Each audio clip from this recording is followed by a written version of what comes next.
Viet Bai An. TBN hay nanghin kong tram hay moi sao.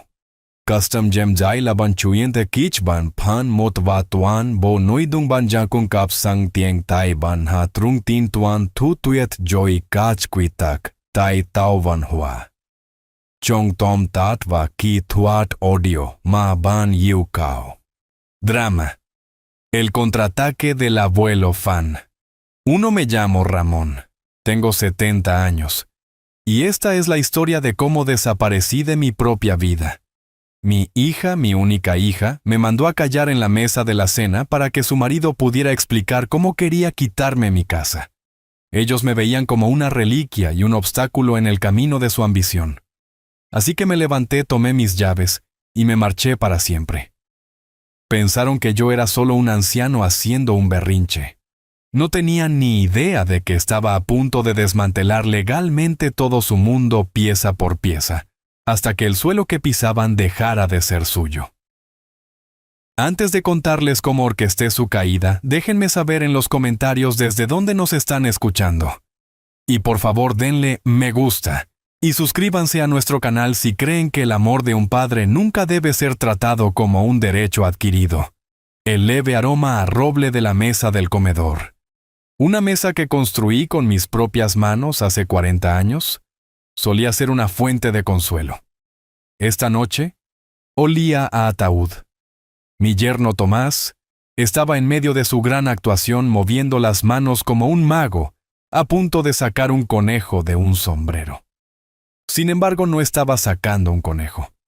Estaba tratando de arrancar el techo de mi cabeza. No es solo una aplicación, dijo usando mi nombre de pila con ese tono condescendiente que siempre me ponía la piel de gallina. Es una revolución en el ecosistema de inversión inmobiliaria. Estamos democratizando el acceso a carteras premium a través de tecnología de cadena de bloques, impulsada por inteligencia artificial. Usó muchas palabras grandes. Ecosistema, cadena de bloques, sinergia, disrupción. Zumbaban en el aire como moscas huecas y molestas. Miré a mi hija Claudia. Sus ojos brillaban, no con comprensión sino con una adoración ciega y desesperada. Ella miraba a Tomás como si fuera la segunda venida de un genio tecnológico. Todo lo que yo veía era a un vendedor de humo de hoy en día. El verdadero propósito de este sermón, una vez que le quitabas todo el envoltorio elegante, era brutalmente simple.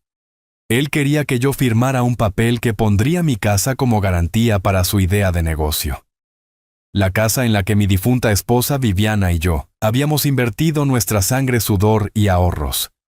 Él quería convertir nuestro legado en capital inicial para una fantasía garabateada en unas pocas páginas brillantes. Dejé que terminara.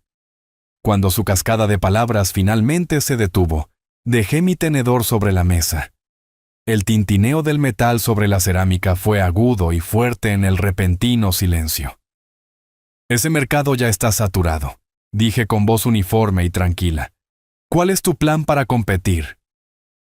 Tomás parpadeó. Su sonrisa ensayada vaciló por una fracción de segundo. Tenemos un algoritmo patentado, Ramón. Puede predecir las tendencias del mercado con un 95% de precisión.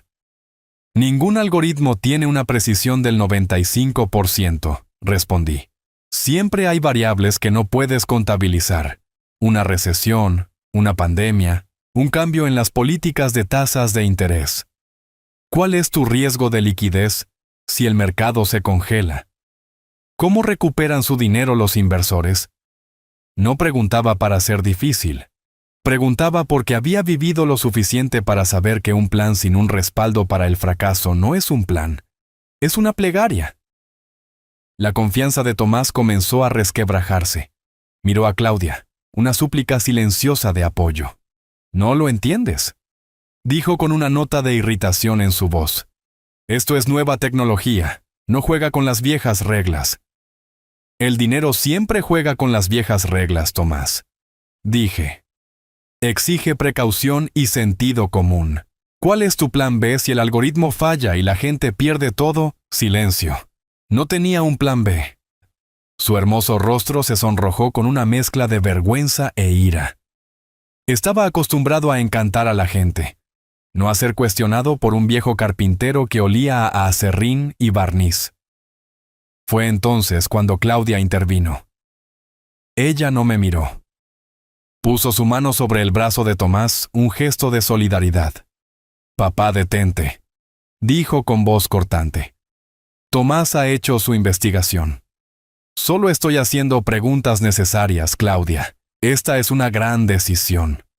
«No», espetó ella, y esta vez se volvió para mirarme con los ojos fríos y distantes. «Estás tratando de avergonzarlo». Y luego vinieron las palabras, dichas sin vacilación, sin remordimiento. «Cállate, papá. A nadie le importa cómo construían casas en la Edad de Piedra. Solo escucha. Cállate, papá». Las palabras fueron como clavos hincados en mi pecho. El aire abandonó mis pulmones.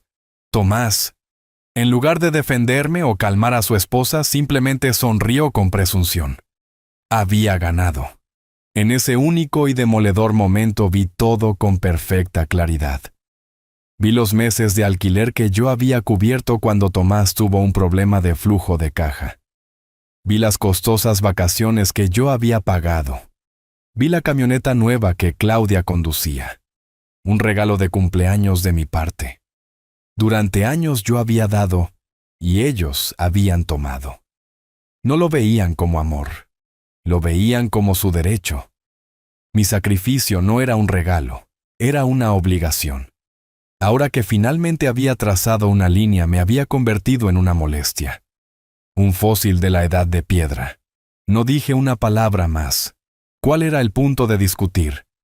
Tratar de explicarles que la dignidad de un hombre de 70 años valía más que una aplicación de fantasía que ellos no entenderían. Lentamente, empujé mi silla hacia atrás y me puse de pie. Mis huesos dolían en protesta, pero me mantuve erguido. Doblé mi servilleta de lino, del tipo que a Viviana le encantaba, y la coloqué pulcramente junto a mi plato sin terminar. Me di la vuelta y caminé hacia el vestíbulo. «Papá, no seas tan dramático», me gritó Claudia con la voz cargada de molestia. «No hemos terminado de hablar». No miré atrás. Tomé mi viejo abrigo de lana de su gancho. Busqué las llaves de mi camioneta. El tintineo del metal fue el único sonido en la casa. Abrí la puerta principal. El aire frío de la noche entró de golpe. Un impacto bienvenido después de la atmósfera sofocante de adentro. «¡Papá!». La voz de Claudia tenía un toque de pánico ahora. Quizás se estaba dando cuenta de que este no era uno de mis estados de ánimo habituales. Pero era demasiado tarde. Salí y cerré la pesada puerta detrás de mí. El clic sólido del cerrojo sonó como un signo de puntuación final. El fin de mi paciencia, el fin de mi papel en sus vidas. Subí a mi vieja camioneta Ford, el vehículo que me había acompañado a través de 1000 sitios de trabajo. El motor arrancó con un estruendo familiar y confiable. No miré la casa por el espejo retrovisor, mientras salía del camino de entrada. Simplemente conduje hacia la oscuridad. Pensaron que solo iba a dar un paseo para calmarme. No tenían idea de que estaba conduciendo fuera de sus vidas para siempre. No conduje sin rumbo. Un plan ya se estaba formando en mi mente, tan claro y frío como las estrellas en el cielo nocturno. Conduje hasta un pequeño hotel en las afueras del pueblo. Un lugar lo suficientemente limpio, lo suficientemente anónimo. El joven en la recepción me dio una tarjeta llave sin mirarme 2 veces. Para él, yo era solo otro vendedor viajero o un marido en problemas. No estaba del todo equivocado. La habitación olía a desinfectante y café rancio. Era estéril e impersonal, pero sentí una extraña sensación de paz. No había fotos familiares en las paredes devolviéndome la mirada, ni muebles imbuidos de recuerdos. Solo silencio. La ira hirviente que había sentido en la mesa se había enfriado endureciéndose en un bloque sólido de determinación. Ya no me sentía herido. Curiosamente, me sentía libre. Como si un gran peso que ni siquiera sabía que llevaba finalmente hubiera sido levantado de mis hombros. Me senté en el borde de la cama, el colchón hundiéndose debajo de mí. Saqué mi vieja billetera de cuero del bolsillo trasero. La había tenido durante 30 años. La abrí pasando por alto las tarjetas de crédito y mi licencia de conducir, y fui a la pequeña solapa oculta donde guardaba mi posesión más valiosa. Una fotografía de Viviana. Era vieja, con las esquinas suaves y redondeadas por años de llevarla conmigo. Ella estaba sonriendo. Una sonrisa brillante y llena de vida, que podía iluminar la habitación más oscura. La foto fue tomada el día que comenzamos a construir la casa. Estaba parada en el terreno vacío con las manos en las caderas, su cabello volando al viento. Ella era más que mi esposa. Ella era mi compañera, mi conciencia. Un recuerdo me invadió, tan vívido como si hubiera sucedido ayer. De pie en ese mismo pedazo de tierra, Viviana había tomado mi mano, su palma encajando perfectamente en la mía, llena de callos. «Ramón», había dicho ella con voz llena de calidez y acero. «Mira esto, no es solo madera y ladrillos. Es nuestro legado, es donde crecerán nuestros hijos, es donde envejeceremos. Es un símbolo de todo por lo que hemos trabajado». Ella apretó mi mano con más fuerza. «Prométeme algo. Nunca dejes que nadie le falte el respeto. Nunca dejes que nadie la trate como si fuera barata. Ni siquiera nuestros propios hijos. Tienen que aprender a respetar los cimientos sobre los que están parados». Yo había hecho esa promesa. Pero a lo largo de los años, por amor a Claudia, por el deseo de verla feliz, había dejado que esa promesa se desvaneciera. Había permitido que la falta de respeto se colara en nuestro hogar. Un pequeño compromiso a la vez. Un comentario sarcástico aquí. Una demanda irrazonable allá. Pensé que estaba siendo un padre amoroso. Viviana lo habría llamado por lo que era debilidad. «Lo siento, Viv», le susurré a la fotografía.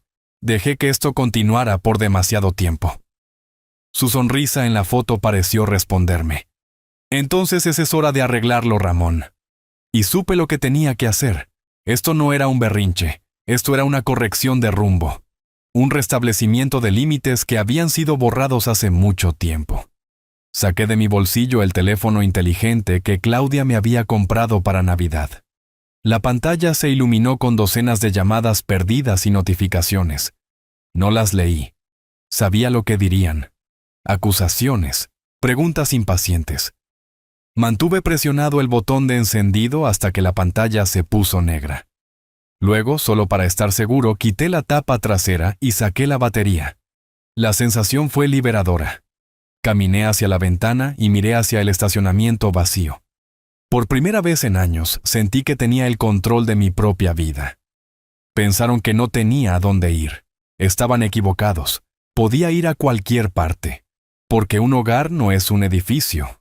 Un hogar es donde se respeta tu dignidad. Y yo acababa de dejar un lugar que ya no era mi hogar. A la mañana siguiente, en su costosa cocina de acero inoxidable, el estado de ánimo no era de preocupación, era de pura molestia. Todavía no ha encendido su teléfono. Claudia estaría diciendo, golpeando la pantalla de su propio teléfono con un dedo enojado: «No puedo creer esto. Tiene 70 años y está actuando como un adolescente». Tomás, bebiendo su expreso, estaría mirando con aburrimiento. «Te lo dije, cariño, solo está tratando de llamar la atención». «Pero necesitamos que firme la solicitud del préstamo antes del viernes», gemiría Claudia. «Los inversores están esperando. Sin ese capital inicial, todo el proyecto se viene abajo». «¿Volverá?», diría Tomás, aunque quizás con un poco menos de certeza que antes. «¿A dónde va a ir?». «Se registrará en un hotel por una noche para calmarse y volverá a casa con la cola entre las patas. Solo déjalo estar. Cuanto más llamemos, más se obstinará». Claudia suspiraría. La frustración clara en su hermoso rostro. Todo esto por unas pocas preguntas estúpidas sobre un plan B. ¿Quién piensa siquiera en cosas así hoy en día? Hablarían de mí como si fuera un electrodoméstico roto. Un inconveniente que estropeaba sus planes perfectos. Ni por un segundo se detendrían a preguntarse: ¿por qué estaba papá tan enojado? ¿Qué dijimos que estuvo tan mal? Su autoconciencia era cero. Su mundo giraba completamente en torno a lo que ellos querían, y cualquiera que se interpusiera en el camino era un enemigo o un idiota. Tomás dejaría su taza. Mira, yo me encargaré, le enviaré un mensaje de texto. Manténlo ligero, solo recuérdale lo que está en juego. Él tomaría su teléfono, sus pulgares volando por la pantalla. Un momento después, el teléfono de Claudia sonaría al ser copiada en el mensaje. El texto diría: «Hola papá, espero que te hayas calmado. Solo un recordatorio de que tenemos la cita con el banco el viernes para finalizar el papeleo. Esto es realmente importante para el futuro de Claudia. Avísanos dónde estás». Ni una sola palabra de disculpa, ni una pregunta sobre cómo me sentía. Solo un recordatorio manipulador de mi deber. No entendían que este mensaje, en su crueldad fría y transaccional, era el último ladrillo en el muro entre nosotros. Solidificó mi determinación. No querían un padre, querían un cajero automático. Y a partir de anoche, esta máquina estaba permanentemente fuera de servicio. Después de una larga noche sin dormir en un colchón que no era el mío, abrí mi vieja bolsa de lona de cuero. Es la misma bolsa que he llevado a los sitios de trabajo durante 40 años, oliendo levemente a acerrín y barniz. Mi teléfono inteligente, el que Claudia insistió en que tuviera, yacía muerto en la mesita de noche. Un ladrillo de vidrio inútil. Pero busqué más allá de mi ropa de repuesto y mi kit de afeitado, mis manos buscando algo más. Mis dedos se cerraron alrededor de un objeto pequeño y pesado, envuelto en un viejo paño de pulir. Lo desenvolví. Era un viejo Nokia. Lo que los chicos llaman un teléfono ladrillo. Claudia siempre se reía de mí por mantenerlo cargado en mi guantera. Ella lo llamaba mi teléfono de dinosaurio. Pero olvidó algo sobre los dinosaurios. Estaban hechos para durar. Este teléfono no era inteligente. No podía navegar por internet ni rastrear mi ubicación. Pero podía hacer una cosa perfectamente: hacer una llamada. Era una herramienta, no un juguete. Un símbolo de un mundo construido sobre conexiones sólidas, no digitales y fugaces. Presioné el botón de encendido. La pantalla cobró vida con una luz verde familiar mostrando una barra de batería llena. Por supuesto que estaba llena. Yo siempre estaba preparado. Me desplacé por la pequeña lista de contactos. Solo había 5 nombres en ella. El antiguo número de mi difunta esposa que nunca pude obligarme a borrar. Mi mecánico, mi médico, mi hermana en la capital, y Daniel Jiménez. Presioné el botón de llamada. El teléfono emitió una serie de pitidos electrónicos fuertes mientras sonaba. Un sonido de una época pasada. Después del tercer tono contestó: «Hola». Su voz era aguda, profesional. «Daniel, soy Ramón Vargas». Hubo una breve pausa en el otro extremo de la línea. Un parpadeo de sorpresa. «Señor Vargas, señor. ¿Es usted? ¿No reconocí el número?» «Soy yo, hijo. Te estoy llamando desde un teléfono viejo. No te preocupes, estoy bien. No estoy en ningún problema». Quería asegurarle eso primero. No quería que pensara que estaba tirado en una zanja en algún lugar. Mi voz era firme, más tranquila de lo que me había sentido en años. «Escucha, necesito tu ayuda con un asunto legal». «Por supuesto, señor Vargas, lo que sea». «¿Está todo bien? ¿Está bien, Claudia?» Él conocía a nuestra familia. Sabía que Claudia era mi mundo, o al menos solía serlo. Era un buen chico, astuto como ninguno. Su padre Marcos había sido mi mejor amigo durante 30 años antes de fallecer. Habíamos trabajado en innumerables trabajos juntos, compartido cervezas después de largos días y visto crecer a nuestros hijos. Antes de morir, Marcos me había hecho prometer que cuidaría de su hijo, y cuando Daniel estaba luchando para pagar la escuela de leyes, me aseguré de que no tuviera que preocuparse por eso. No fue caridad. Fue una inversión en un buen hombre. «Claudia está bien», dije. Las palabras sabían a una pequeña mentira en mi boca. «Esto se trata de mí. Tu padre». Fue el mejor amigo que un hombre podría pedir, Daniel. Siempre me dijo que si alguna vez necesitaba una mente legal brillante en la que pudiera confiar, debía llamar a su hijo.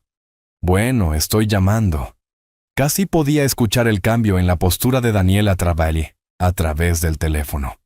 Pasó de vecino preocupado a abogado, enfocado en una fracción de segundo. Estoy aquí para usted, señor Vargas. Lo que necesite, solo dígamelo. Este era el primer movimiento en el tablero de ajedrez, y tenía que ser preciso. No iba a descargar toda la historia de la cena a la falta de respeto. Eso no era necesario. Él no necesitaba emoción. Necesitaba instrucciones. Estoy en un punto de mi vida en el que necesito poner mis asuntos en perfecto orden. Comencé eligiendo mis palabras con cuidado. Necesito una revisión integral de arriba a abajo de todos mis activos. Todo. La escritura de mi casa, todas las cuentas bancarias personales y conjuntas cualquier, y todas las entidades comerciales registradas a mi nombre, o a nombre de mi difunta esposa. Quiero una radiografía financiera y legal, completa de mi vida. ¿Y Daniel? Hice una pausa dejando que el peso se asentara en mi siguiente palabra. Tiene que ser completamente confidencial.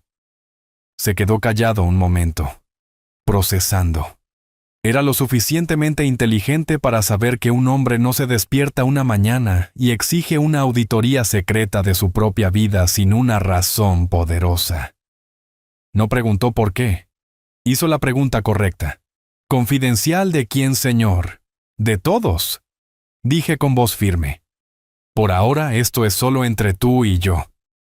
¿Puedes hacer eso por mí? Necesito saber exactamente qué poseo, qué controlo, y dónde está todo sobre el papel. Sí, señor, dijo sin un atisbo de vacilación. La lealtad en su voz fue un bálsamo en la herida abierta de anoche. Absolutamente puedo hacer eso. Empezaré de inmediato. Puedo despejar mi agenda para esta tarde. Mañana por la mañana es mejor, dije. A las 10 en punto, la pequeña cafetería en la calle principal, El Grano Diario. Es tranquilo allí.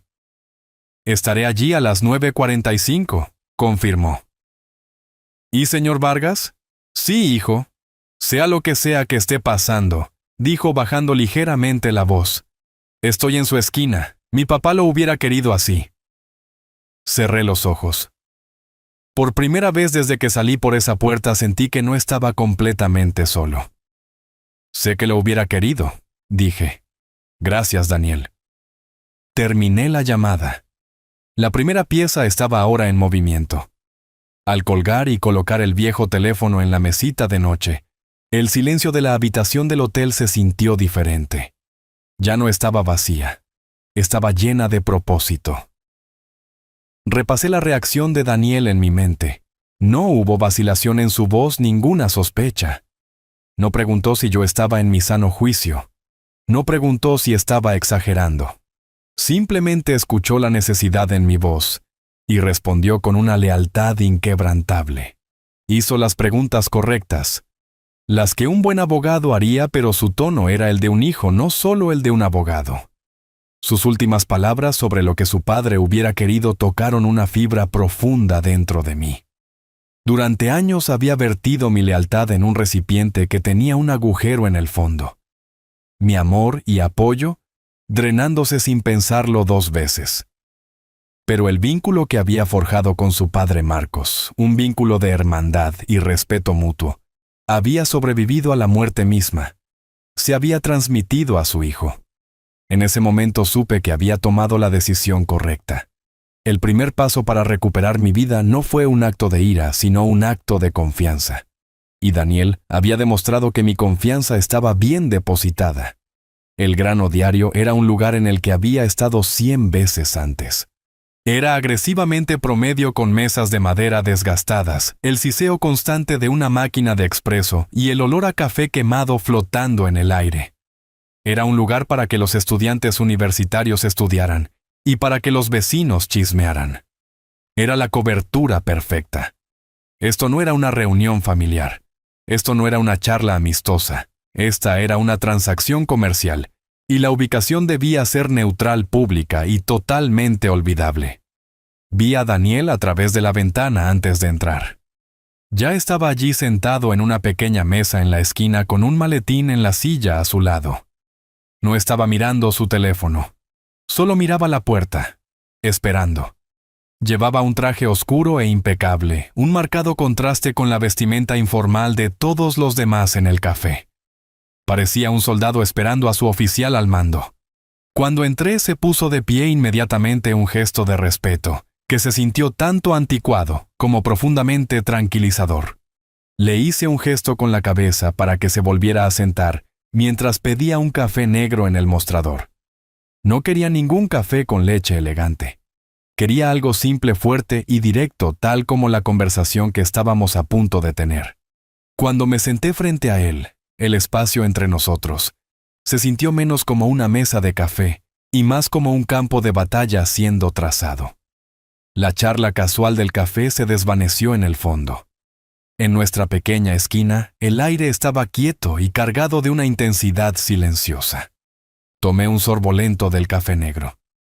Era amargo, pero era honesto. Dejé la taza y miré directamente a Daniel. Su libreta estaba abierta. Su bolígrafo estaba listo. Estaba esperando que yo hablara de testamentos y poderes notariales. Esperaba una historia simple y triste sobre un anciano preocupado por su futuro. Decidí empezar en otro lugar completamente diferente. «Daniel», dije con voz baja y uniforme, «¿cuando me miras? ¿Cuánto crees que valgo?» Él se sorprendió como sabía que lo haría. Se movió en su silla. «Señor Vargas, yo no pienso en eso de esa manera. Usted es un hombre respetado. Su hogar». «Exactamente», interrumpí, pero no con crueldad. «La casa. Todos piensan que el trabajo de mi vida se resume en esa única propiedad en la calle Roble. Una casa bonita, una hipoteca pagada, tal vez un pequeño nido en el banco para la jubilación. Esa es la imagen que he permitido que el mundo vea. Es la imagen que he permitido que mi propia hija vea». Me agaché y levanté la vieja carpeta manila desgastada sobre la mesa. No era una carpeta legal elegante. Estaba suave en los bordes por años de manejo. La deslicé sobre la mesa hacia él. «Ábrela». Me miró por un segundo, luego abrió el broche y sacó las primeras páginas. Sus ojos escanearon la parte superior de la primera página. Vi sus cejas levantarse levemente. Era un profesional. Mantuvo la compostura, pero vi el parpadeo de sorpresa. El documento eran los artículos de incorporación de una sociedad de responsabilidad limitada con fecha de 1982. Inversiones Legado Vargas S.R.L. Leyó en voz alta y suavemente. «¿Esto es?» No estaba al tanto de esto. «Nadie lo está», dije. Ese era el punto. Cuando Viviana y yo nos casamos, yo era solo un carpintero. Uno bueno, pero aún así, solo trabajaba por un salario. Viviana, ella era contadora en una pequeña firma. Ella era la que tenía la verdadera visión. Ella vio que mi habilidad no estaba solo en construir cosas para otras personas. El verdadero poder estaba en ser dueño de las cosas que se construían. Así que hicimos un pacto. De cada trabajo que tomé, cada casa que armé, cada cocina que remodelé, tomamos el 20% de las ganancias desde el principio. Antes de pagar nuestras propias facturas, antes de comprar comida. El 20% iba directo a esta compañía. Me recosté dejando que absorbiera la información. Viviana manejaba las inversiones. Ella era un genio. No apostaba en la bolsa de valores. Compraba cosas que podíamos ver y tocar. Un pequeño dúplex en un vecindario que la gente ignoraba allá por el 85. Un local comercial durante la recesión de principios de los 90, del que todos intentaban deshacerse. Compramos tierra. Compramos acciones de primera clase cuando el mercado entró en pánico y todos los demás vendían. Durante 40 años construimos silenciosamente un imperio ladrillo a ladrillo, dólar a dólar, todo dentro de esta carpeta. Hice una pausa y tomé otro sorbo de café. Nunca se lo dijimos a Claudia. No fue para ser crueles, fue una prueba. Queríamos que ella encontrara su propio camino para aprender el valor de $1 ganado con su propio sudor. Queríamos ver en qué tipo de persona se convertiría sin el veneno de una gran herencia colgando sobre su cabeza. Viviana siempre solía decir, el dinero no construye el carácter, Ramón solo lo revela. Y me temo que toda esta situación con su marido ha revelado un carácter en mi hija que ya no reconozco. Un carácter del que Viviana estaría profundamente avergonzada. Me incliné hacia adelante de nuevo, bajando la voz aún más. Piensan que soy un anciano arruinado sentado sobre un solo activo. Piensan que mi patrimonio neto está atado a esa única casa. Una casa de la que pueden manipularme fácilmente para financiar sus ridículos esquemas. Golpeé la carpeta con mi dedo índice. Están equivocados. Esa casa en la calle Roble no es mi mayor activo, Daniel. De hecho, ni siquiera es técnicamente mi casa. Daniel levantó la vista de los papeles con los ojos muy abiertos ahora. La máscara profesional finalmente se había caído. ¿Qué quiere decir, señor? La casa pertenece a la compañía matriz, dije asestando el primer golpe real. Viviana y yo transferimos la escritura a la SRL. Hace 30 años. Yo soy el residente principal, sí. Pero legalmente sobre el papel soy solo un inquilino en una propiedad que pertenece a mi propia corporación. Dejé que el peso de esa declaración colgara en el aire entre nosotros. Así que cuando te dije que necesitaba una revisión de mis activos, no estaba hablando de mi pensión. Estaba hablando de esto, Inversiones Legado Vargas. Necesito saber cada derecho, cada herramienta, cada arma legal que esta compañía me da. Construí una fortaleza con mis propias manos, Daniel, y ahora necesito que me muestres cómo defenderla. Terminé de hablar y dejé que la historia se asentara en el espacio entre nosotros. Por un largo momento Daniel no dijo una palabra. Simplemente se quedó allí mirando la simple carpeta manila como si fuera un texto sagrado. Lentamente, volvió a tomar los artículos de incorporación, sus dedos trazando la firma de 40 años de antigüedad de mi difunta esposa. Dejó escapar un lento y silencioso suspiro. Un sonido que era parte exhalación, parte silbido de puro asombro. El joven y respetuoso abogado que se había sentado conmigo había desaparecido. En su lugar había un hombre mirando a un fantasma. Finalmente, levantó la cabeza y la expresión en sus ojos era una que no había visto dirigida a mí en mucho tiempo. Era admiración. «Señor Vargas», dijo con voz apenas por encima de un susurro. «Llevo 6 años ejerciendo la abogacía. He trabajado en cuentas corporativas multimillonarias. He visto planificaciones patrimoniales complejas de algunas de las familias más ricas del estado, y nunca he visto nada tan brillante. Esto no es una cartera de inversiones. Esto es una fortaleza. 40 años de planificación estratégica, silenciosa y disciplinada, oculta a plena vista». Por primera vez me miró, no como el anciano amable que solía darle dulces cuando era niño, sino como un maestro ajedrecista que acababa de revelar un jaque mate que se había preparado desde el primer movimiento del juego. Sacudió la cabeza ligeramente con incredulidad. Todo este tiempo vivió tan sencillamente.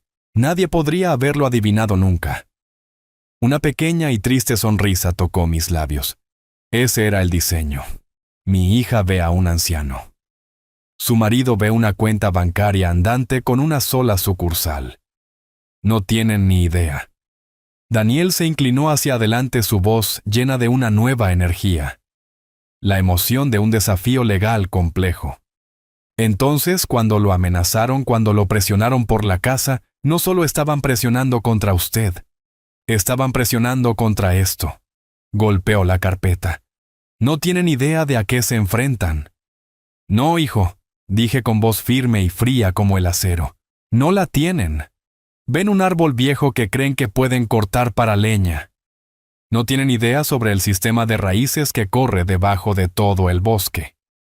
El asombro en los ojos de Daniel retrocedió lentamente, reemplazado por una mirada de intensa concentración. Cerró la carpeta manila y la empujó de nuevo hacia mi lado de la mesa. Ya no estaba mirando al pasado. Estaba mirando al futuro, a la pelea que se avecinaba. ¿Está bien?, dijo con voz ahora nítida y dominante. Han mostrado su mano. Ahora necesitamos hacer nuestro primer movimiento. No puede ser uno grande. Todavía no. Necesitamos algo pequeño, preciso, un disparo de advertencia. Asentí tomando un sorbo de mi café ya frío. ¿Qué tienes en mente? Se inclinó hacia adelante bajando la voz aún más, aunque nadie nos estaba prestando atención. Antes de construir nuestra defensa, señor Vargas, necesitamos dejar de suministrar municiones al otro lado. Tenemos que cortar sus recursos. La cuenta corriente conjunta que comparte con Claudia. Me dijo que deposita dinero en ella todos los meses para sus gastos. ¿Es eso correcto? $5,000 al mes. Confirmé con un sabor amargo en la boca que no tenía nada que ver con el café. Para el pago de su auto, su seguro, otras cosas. Desde que se casó con Tomás, las otras cosas se han vuelto mucho más caras. Es hora de cerrar esa puerta. Daniel fijó su mirada firme. No con un portazo, sino silenciosamente. Legalmente los fondos que usted deposita son suyos. Vamos al banco esta tarde, abrimos una nueva cuenta solo a su nombre y transferimos el saldo total. No es un ataque. Es simplemente una gestión prudente de activos. Tenía razón. Era el primer paso necesario. Era un pensamiento doloroso. Cortar financieramente a mi propia hija. Pero no la estaba castigando. Estaba protegiendo el legado de nuestra familia de la codicia de su marido. Enviará un mensaje sin declarar una guerra total, continuó Daniel. Los hará sentir incómodos. Y sabe que, señor Vargas, la gente incómoda comete errores. Miré la feroz determinación en los ojos del joven, la lealtad que tenía por mí y por la memoria de su padre. Tenía razón. Era hora de hacerlos sentir incómodos. «Hazlo», dije. Daniel y yo salimos de la cafetería y caminamos 2 cuadras hasta un banco grande e impersonal en el centro, no mi sucursal local habitual. La discreción lo era todo ahora. El aire adentro era fresco y tranquilo, oliendo a alfombras limpias y dinero. Nos hicieron pasar a la oficina del gerente del banco, una habitación con paredes de vidrio donde todo estaba pulido y ordenado. Daniel manejó las presentaciones. Estaba compuesto, eficiente, exponiendo los documentos necesarios con la precisión de un cirujano. Observé mis propias manos mientras firmaba los papeles para abrir una nueva cuenta privada solo bajo mi nombre. Mi firma era tan firme como siempre lo había sido. Luego vino el formulario final, el que autorizaba la transferencia de todo el saldo de la cuenta conjunta, que compartía con Claudia, a mi nueva cuenta. Mientras presionaba el bolígrafo contra el papel, no hubo sentimiento de triunfo. Solo hubo una profunda y sombría tristeza. Se sentía como si estuviera firmando un certificado de defunción para la relación que una vez tuve con mi hija. Con unas pocas palabras tranquilas y unos clics de un teclado, el gerente del banco ejecutó la transferencia. Una línea de vida financiera que había existido durante 38 años fue cortada en menos de 5 minutos. El primer disparo había sido hecho no con una explosión, sino con un clic silencioso y decisivo. Mientras el gerente finalizaba la transferencia con un recibo imprimiéndose con un suave zumbido, casi podía imaginar la escena desarrollándose al otro lado de la ciudad. Imaginé que Claudia estaba en una de esas tiendas de comestibles de alta gama que ama, del tipo donde todo es orgánico y cuesta el doble. Su carrito estaría rebosante de quesos caros, vinos importados y cualquier otra cosa que le llamara la atención. Estaría parada en la línea de pago, probablemente enviando mensajes de texto en su teléfono, apenas prestando atención al joven cajero escaneando sus artículos. ¿El total aparecería? Un número que haría estremecer a la mayoría de la gente, pero ella ni siquiera parpadearía. Entregaría su tarjeta de crédito platino, la que estaba vinculada directamente a la cuenta que yo acababa de vaciar. Podía ver al cajero pasándola. Una pausa, un pequeño ceño fruncido de confusión. «Lo siento, señora», diría el cajero.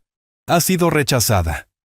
La cabeza de Claudia se levantaría bruscamente de su teléfono, su rostro una máscara de incredulidad. «¿Qué eso es imposible?» «Inténtalo de nuevo». El cajero lo intentaría de nuevo. El mismo resultado. Una pequeña luz roja parpadeando en la máquina. Rechazada. Podía sentir el calor subiendo a sus mejillas mientras la gente en la fila detrás de ella comenzaba a moverse con impaciencia. La humillación pública sería un aguijón más agudo que cualquier discusión privada. Saldría furiosa dejando el carrito lleno atrás e inmediatamente llamaría a Tomás con la voz convertida en un susurro furioso y lleno de pánico. Tomás, la tarjeta no funciona. Algo anda mal con la cuenta de papá.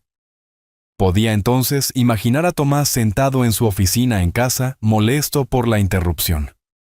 Abriría la cuenta bancaria en línea, esperando ver un simple error técnico, y entonces lo vería. Saldo $0 y 0 centavos. La molestia inicial se convertiría en confusión, luego en pura y absoluta ira.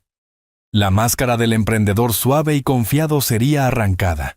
Vería la transacción de retiro autorizada por mí y entendería. Esto no era un error técnico. Esto no era un berrinche. Esto era una acción. Esto era un movimiento en el tablero de ajedrez. Su puño golpearía su costoso escritorio de roble. La imagen misma de un animal acorralado. El disparo de advertencia había dado en el blanco. El juego acababa de cambiar y finalmente estaban empezando a darse cuenta de que no eran los únicos que jugaban. Esa noche de vuelta en la tranquila soledad de mi habitación de hotel, decidí que era hora.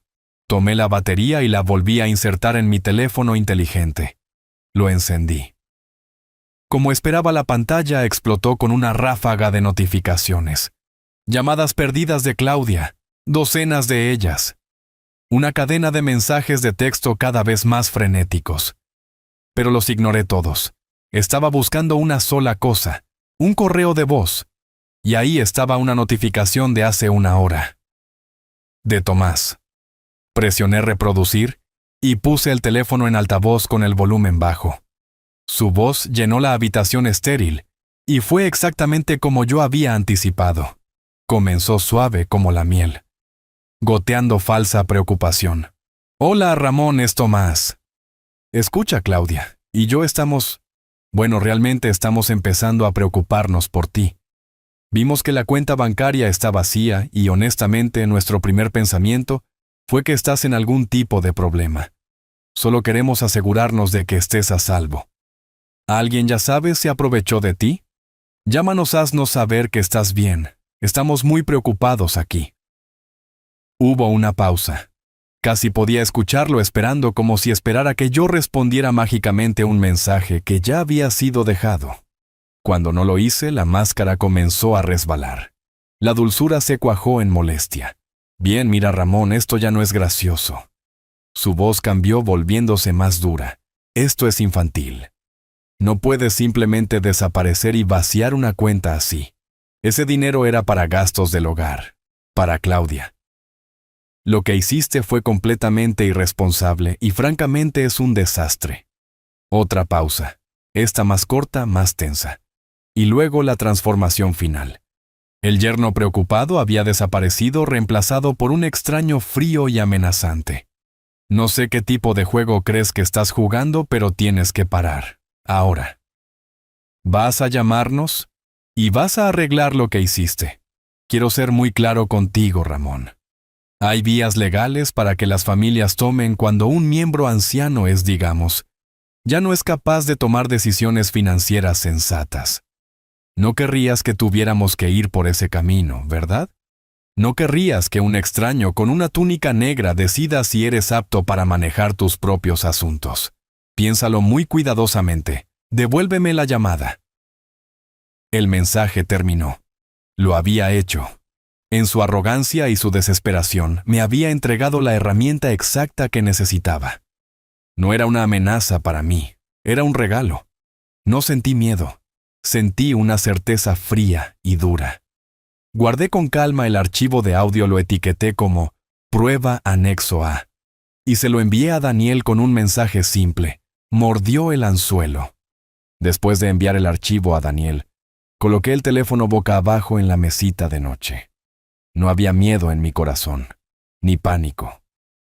Tomás pensó que sus palabras eran un arma destinada a intimidarme, a asustarme para someterme de nuevo.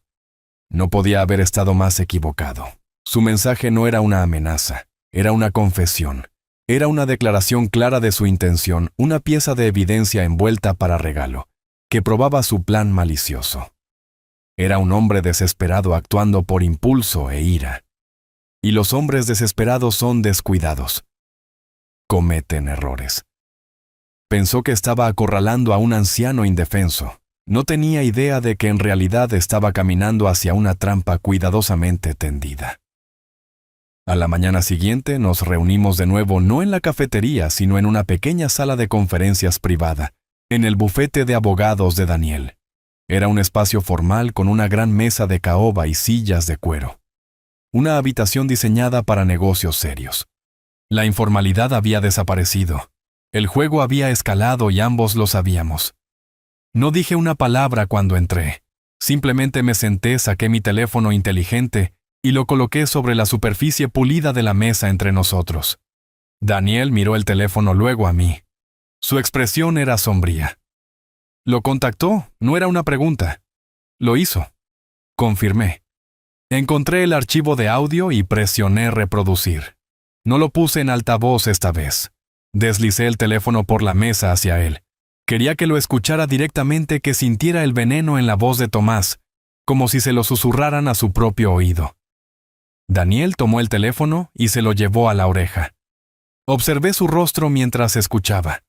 Durante los primeros 30 segundos, su expresión fue de enfoque profesional. Un abogado analizando una pieza de información. Vi su mandíbula apretarse mientras el tono de Tomás cambiaba de falsa preocupación a molestia. Luego, cuando Tomás lanzó su amenaza final y apenas velada sobre mi capacidad mental, vi un cambio en los ojos de Daniel. El desapego profesional se desvaneció, reemplazado por una ira fría y dura. Era la mirada de un hombre cuya familia acababa de ser amenazada. Terminó de escuchar y colocó el teléfono de nuevo sobre la mesa con una finalidad tranquila y deliberada. Ya no parecía enojado. Parecía algo mucho más peligroso. Parecía decidido. «Eso es todo», dijo con voz baja y firme. «Se acabó el juego. Esto ya no se trata solo de proteger sus activos, señor Vargas. Esto es una declaración de guerra», lo amenazó. Amenazó con usar el sistema legal para despojarlo de sus derechos para su propio beneficio financiero. Esto va más allá de una disputa familiar. Esto es ahora un caso de intento de abuso de ancianos y explotación financiera. Se recostó en su silla, pero su postura era todo menos relajada. Estaba en tensión, listo para atacar. «Han cometido un error fatal», dijo. «Pensaron que estaban tratando con su padre. No tienen idea de que están a punto de tratar con el mío». Daniel se levantó y comenzó a caminar por la pequeña sala de conferencias, no con energía nerviosa, sino como un tigre enjaulado. «El correo de voz de Tomás lo cambia todo, señor Vargas. Mi plan inicial era construir un muro defensivo simple alrededor de sus activos. Una fortaleza legal, como usted dijo, tranquila, limpia y puramente protectora. Pero lo que hizo, esa amenaza, eso es un acto de agresión. Nos está diciendo que tiene la intención de atacarlo con la herramienta más viciosa que se le ocurre: cuestionar su cordura en un tribunal de justicia. Una defensa tranquila ya no es suficiente. Cuando alguien trae un cuchillo a una pelea, no traes un escudo. Traes un cañón». Dejó de caminar y se volvió para mirarme con una expresión mortalmente seria. «Soy un buen abogado, señor. Puedo manejar contratos, fideicomisos y patrimonios con los mejores. Pero esto está a punto de ponerse feo. Esto va a ser una pelea callejera en un tribunal. Y para eso necesitamos un especialista. Necesitamos a la socia principal de mi firma». Hizo una pausa, dejando que el peso de sus palabras se hundiera. Su nombre es Isabela Vega y es sin duda la litigante más dura, inteligente y temida de esta ciudad. Ella no solo practica la ley, la libra como una guerra. Ella es la abogada con la que otros abogados tienen pesadillas. Su especialidad son los litigios corporativos complejos y las adquisiciones hostiles. Pero por lo que es realmente conocida, es por proteger a sus clientes con una ferocidad que es francamente aterradora de presenciar si estás en el otro lado. Ella puede tomar una amenaza como la de Tomás, y no solo neutralizarla, sino volverla contra él tan poderosamente que lamentará el día en que aprendió a hablar. Daniel caminó hacia la ventana mirando hacia la calle de abajo. Traer a la señora Vega es una escalada significativa. Es como llamar a un ataque aéreo. Es cara, es exigente y no tolera a los tontos. Pero cuando toma un caso no pierde. Tomás y su hija piensan que pueden intimidar a un anciano. Piensan que pueden presentar una simple petición y hacer que lo declaren incompetente. Lo que no esperan es entrar en un tribunal y encontrarse enfrentando a un tiburón legal como Isabela Vega. Ella no solo los derrotará, señor Vargas, los desmantelará.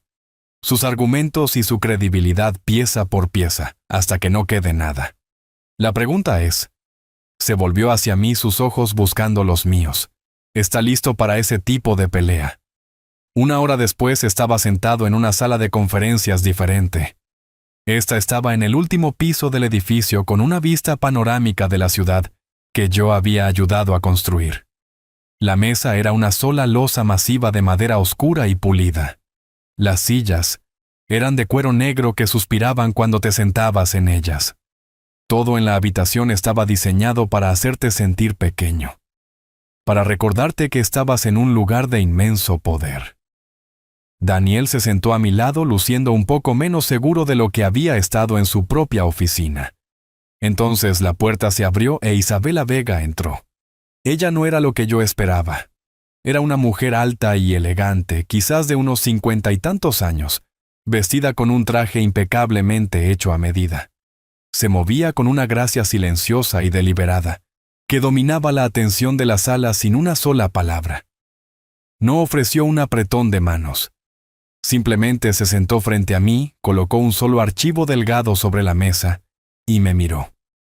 Sus ojos eran oscuros, inteligentes y completamente ilegibles. Se sentía como ser evaluado por un halcón. «Señor Vargas», comenzó con una voz de contralto baja y perfectamente modulada. «Daniel me ha dado los trazos generales. También me ha puesto el desafortunado correo de voz de su yerno. Pero yo no trato con trazos generales. Yo trato con intenciones. Así que tengo unas pocas preguntas para usted». Asentí. «Entiendo». «Bien», dijo ella. «Primero, ¿por qué ahora ha estado subsidiando a su hija y a su marido durante años? Ha tolerado su falta de respeto. ¿Por qué trazar la línea en la casa? ¿Por qué no simplemente dársela? Tiene 70 años.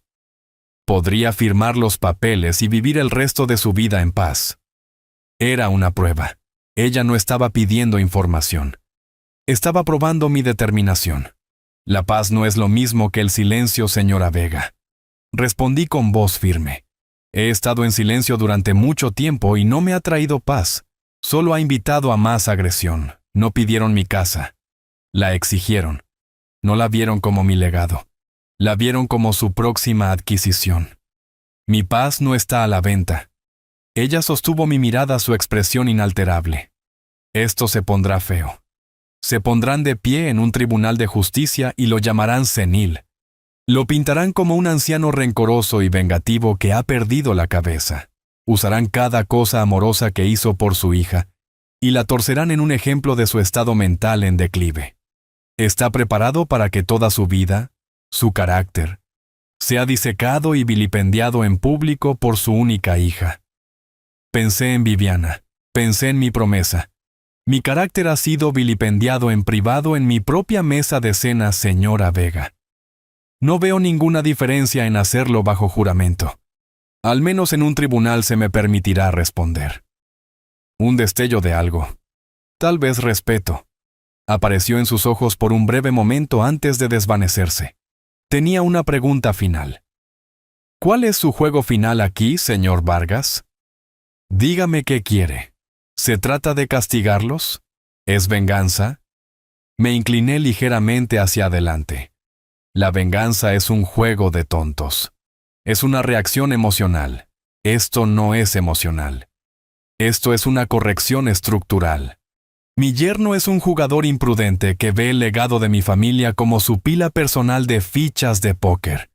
Mi hija es su cómplice dispuesta. Mi juego final es proteger los cimientos que mi esposa y yo construimos de aquellos que verían cómo se desmoronan. No quiero destruir a mi hija. Quiero salvar nuestro legado de ella. Hay una diferencia. Terminé de hablar y me recosté. El silencio en la habitación era absoluto. Isabela Vega me miró a mí, luego a Daniel, luego de vuelta a mí.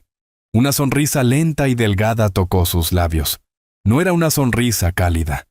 Era la sonrisa de un depredador que acaba de identificar una caza digna. Muy bien, señor Vargas, dijo cerrando el archivo. Tomaré su caso. Ya no estamos a la defensiva. A partir de este momento estamos al ataque. Daniel llama a nuestro equipo de investigación privada. Quiero un informe financiero y personal completo sobre un tal Tomás Mendoza. Quiero saber cada dólar que debe, cada maltrato que ha hecho y cada esqueleto en su armario. Vamos a enterrarlo en sus propios errores. No supe nada de Daniel ni de la señora Vega durante las siguientes 72 horas. Fue un periodo de silencio intenso y disciplinado. Me quedé en mi habitación de hotel leyendo viejas novelas de bolsillo y bebiendo mal café, confiando en que la máquina que había puesto en marcha ahora operaba a plena capacidad. Daniel me describió más tarde lo que sucedió durante esos 3 días, y fue un torbellino de eficiencia silenciosa e implacable. La investigación comenzó no con una explosión, sino con el suave clic de los teclados en una habitación oscura. El equipo de investigación interno de Isabela Vega, un grupo de contadores forenses y ex-investigadores privados, descendió sobre la vida de Tomás Mendoza como una manada de lobos digitales. Imaginé a un joven y brillante analista con el rostro iluminado, solo por el brillo de 6 monitores diferentes, desenredando el enmarañado lío de las finanzas de Tomás. Habría seguido el rastro del dinero desde préstamos bancarios legítimos hasta intercambios de criptomonedas de alto riesgo, luego hacia los mundos turbios de las apuestas en línea y las acciones de centavo fallidas. Un río de dinero prestado fluyendo en una sola dirección, cuesta abajo.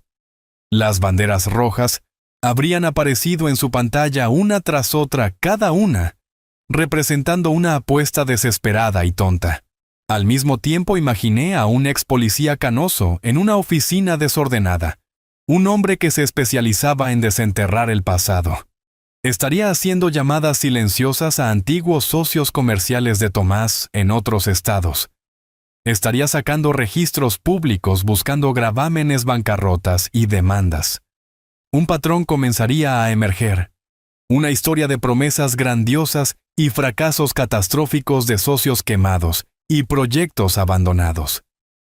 El encantador emprendedor que mi hija veía era en realidad un fracaso en serie, al que se le había acabado el dinero de otras personas para quemar. De vuelta en el bufete, Daniel me dijo que él y otros 2 asociados junior estaban enterrados en la enorme biblioteca de la firma. Estaban buscando jurisprudencia, buscando precedentes legales, construyendo el marco para su ataque. No solo buscaban formas de defenderme, estaban buscando formas de desmantelar legalmente toda la vida de Tomás. Y en el centro de todo, imaginé a Isabela Vega. Estaba parada en su oficina de esquina, ante una enorme pizarra blanca con las luces de la ciudad centelleando detrás de ella.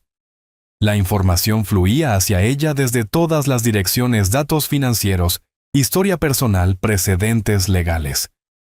Ella era la general en la sala de guerra, conectando líneas, encerrando nombres en círculos, trazando la estrategia. No solo estaba recopilando hechos, estaba construyendo una jaula.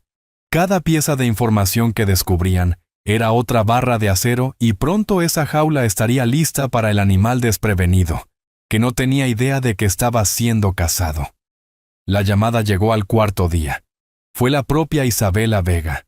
Su voz por teléfono era la misma que en persona, tranquila, precisa, y sin dejar lugar a malentendidos.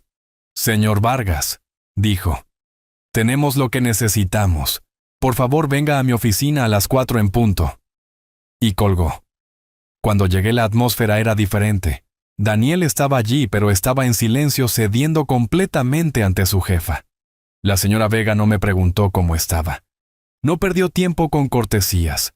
Me indicó que me sentara y sobre la gran mesa de conferencias había colocado un solo archivo delgado.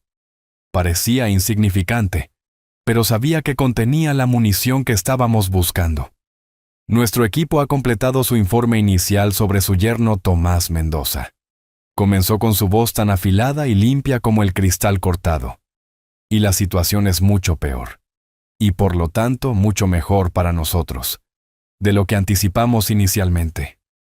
Deslizó una sola hoja de papel sobre la mesa hacia mí. Era una hoja de resumen llena de nombres de prestamistas y números que me hicieron dar vueltas la cabeza. Tomás no es solo un inversor sin éxito, señor Vargas. Es un hombre desesperado al borde del colapso financiero total. Su llamada empresa de inteligencia artificial no es su principal preocupación. Fue un esfuerzo de último minuto para recaudar capital para cubrir sus otros problemas más inmediatos. Golpeó el papel. Ha maximizado 23 tarjetas de crédito. Tiene 2 préstamos personales pendientes de prestamistas abusivos de alto interés. Ha incumplido los pagos de su auto durante los últimos 3 meses. Pero esto, señaló un número final resaltado, es el tiro de gracia. Debe casi $250,000 a una compañía privada de tenencia de deuda en la capital. Es un préstamo de dinero duro que vence en 60 días. Si incumple eso, lo arruinarán financieramente por el resto de su vida. Su casa nunca fue capital inicial para una nueva empresa. Fue el rescate que necesitaba para evitar ahogarse. Miré la asombrosa lista de deudas, el retrato de un hombre consumido por su propia codicia e incompetencia. «No es un lobo», dijo Isabela, sus ojos encontrándose con los míos con un fuego frío. «Es una rata acorralada, señor Vargas. Y ahora sabemos exactamente dónde está su jaula». Me recosté dejando que los fríos y duros hechos de la desesperación de Tomás se asentaran sobre mí. Por un momento casi sentí un parpadeo de lástima por el hombre. Estaba metido hasta el cuello agitándose en un mar de su propia creación. Pero luego recordé la mirada en sus ojos en mi mesa de cena, la satisfacción presuntuosa mientras mi hija me decía que me callara. La lástima se desvaneció reemplazada por una fría determinación. Isabela Vega dejó que el silencio colgara en el aire por un momento, antes de hablar de nuevo su voz precisa y mortal. «Ahora tenemos una opción», dijo entrelazando las manos sobre la mesa. «Podemos esperar a que haga su movimiento. Presentará una petición para que lo declaren incompetente. La pelearemos. Ganaremos. Su testimonio, el testimonio de Daniel, y la evidencia en este correo de voz asegurarán eso. Pero será un proceso público sucio y doloroso. Arrastrará el nombre de su familia por el barro. Obligará a Claudia a testificar en su contra. Es una guerra de desgaste, y aunque ganaríamos ambos lados, dejarían el campo de batalla heridos». Hizo una pausa dejándome absorber la sombría realidad de ese camino. «Oh», continuó con un brillo peligroso en sus ojos. «Podemos elegir un camino diferente. No queremos ganar en la corte, señor Vargas. Queremos asegurarnos de que nunca tengamos que ir a la corte en primer lugar. Queremos terminar esto antes de que realmente comience». Me incliné hacia adelante. «¿Cómo?» «Cambiamos el campo de batalla», dijo. «En este momento él ve esto como una disputa familiar. Vamos a convertirlo en una transacción corporativa. Su mayor vulnerabilidad no es su ego o su aplicación fallida. Es ese préstamo de $250,000 de la compañía de deuda privada en la capital. Es un ancla alrededor de su cuello. Mi propuesta es esta. Usamos el capital dentro de Inversiones Legado Vargas, operando a través de una serie de corporaciones fantasma anónimas, para comprar esa deuda». La miré fijamente, la audacia del plan me dejó sin aliento. «Quiere que me convierta en su acreedor». «Precisamente», dijo. «Nos convertimos en la entidad que tiene el poder de su vida o muerte financiera en nuestras manos. Es una maniobra corporativa legal y silenciosa, que es virtualmente imposible de rastrear hasta usted. En el momento en que adquirimos la deuda, podemos reclamarla legalmente. Toda ella. Inmediatamente. Un hombre que se enfrenta repentinamente a la bancarrota inmediata y a la ruina financiera no tiene ni el tiempo, ni el dinero, ni la capacidad legal para perseguir un reclamo frívolo y sin fundamento contra un miembro de la familia. No solo neutralizamos su amenaza, Le quitamos su arma y todo su arsenal permanentemente. Era una estrategia brillante y despiadada, pero se sentía agresiva, depredadora incluso. Por un segundo dudé. ¿Era esto quien yo era? Y entonces, tan claro como el día, escuché la voz de Viviana en mi cabeza.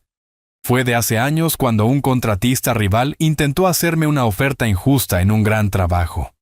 Yo estaba enojado, listo para confrontarlo de frente, pero Viviana me había calmado. «Nunca pelees con ellos en sus términos, Ramón», había dicho poniendo su mano en mi brazo. «No juegues su juego sucio. Cambia el campo de batalla hasta que sea uno que tú hayas diseñado, uno que tú controles completamente». Miré al otro lado de la mesa a Isabela Vega. No era solo una abogada, era una estratega, tal como lo había sido mi Viviana. Esto no era un juego sucio. Esto era cambiar el campo de batalla, esto era tomar el control. Me encontré con la mirada de la señora Vega, mi duda desaparecida. «Hágalo», dije. «Compre su deuda». El plan estaba listo y con un asentimiento firme final de mi parte, Isabela Vega puso su máquina en movimiento. Los días que siguieron fueron una clase magistral de guerra corporativa silenciosa. Una serie de movimientos realizados en el zumbido silencioso de los servidores y el crujido de documentos legales.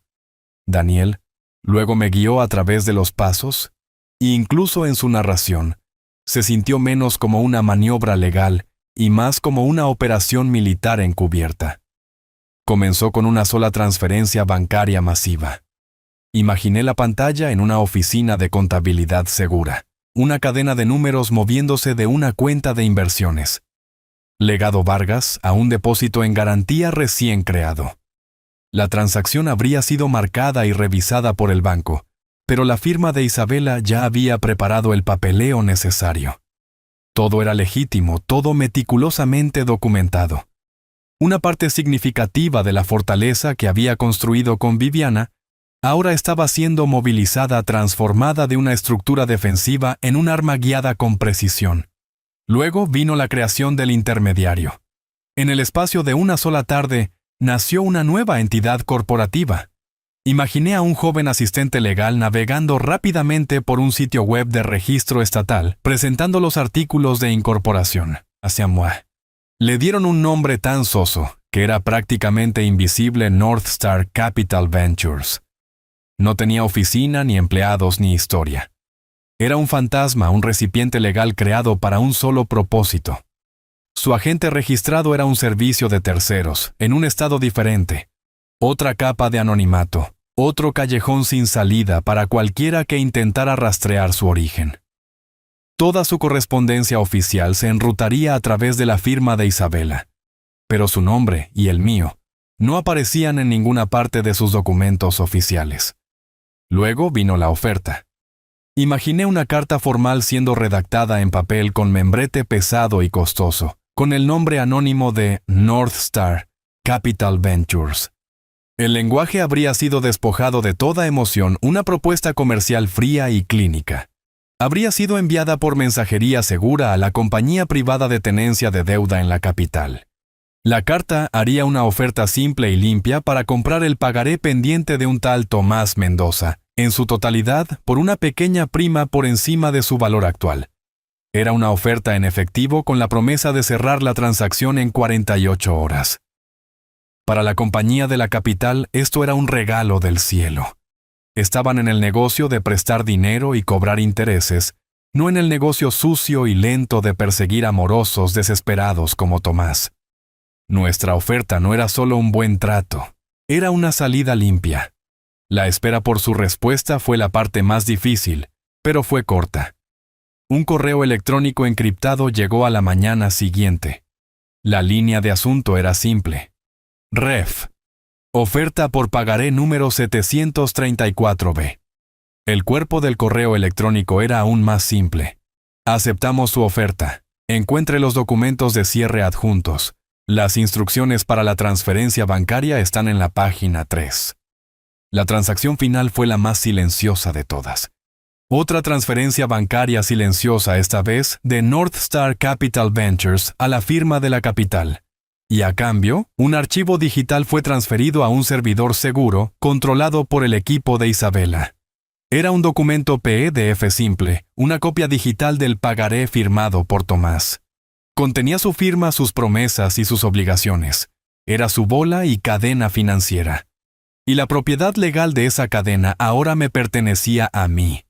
La trampa estaba tendida, el arma estaba forjada, y el hombre que pensaba que era el cazador no tenía idea de que el campo de batalla había sido remodelado a su alrededor, y que ahora era y siempre sería la presa. La trampa estaba tendida. Todo lo que quedaba era invitar a la presa a caminar hacia ella. Daniel me dijo más tarde que Isabela Vega redactó la invitación ella misma tratando cada palabra con el mismo cuidado que un poeta le daría a un soneto. Puedo imaginarla en su oficina tarde una noche, las luces de la ciudad extendidas debajo de ella como un reino conquistado. No habría usado una computadora al principio. Habría usado una pluma estilográfica pesada y un bloc de notas legal amarillo, queriendo sentir el peso y la textura de cada palabra mientras la escribía. La carta era una obra maestra de ambigüedad estratégica. Estaba dirigida tanto a Claudia como a Tomás. Comenzaba con un lenguaje conciliatorio formal. En nombre de nuestro cliente, el señor Ramón Vargas, habría escrito, y en el interés de encontrar una resolución familiar amistosa. La palabra amistosa era el primer trozo de queso en la trampa. Sugería negociación, una voluntad de compromiso. Ella habría continuado invitándolos a una reunión formal para discutir la gestión futura y la transición ordenada del patrimonio de la familia Vargas, particularmente en consideración de la avanzada edad y los recientes problemas de salud del señor Vargas. Cada frase era una bolita de veneno cuidadosamente elegida recubierta de azúcar. Transición ordenada le sonaría como una rendición. Avanzada edad y problemas de salud serían una confirmación directa de que su amenaza había aterrizado, que yo era un anciano asustado, preocupado por ser declarado incompetente. La carta estaba diseñada para apelar a sus dos mayores debilidades, su codicia y su arrogancia. No era una invitación a una reunión legal. Era una invitación formal a su propia caída, y no la verían venir ni por un segundo. Simplemente puedo imaginar el momento en que el mensajero llegó a mi casa.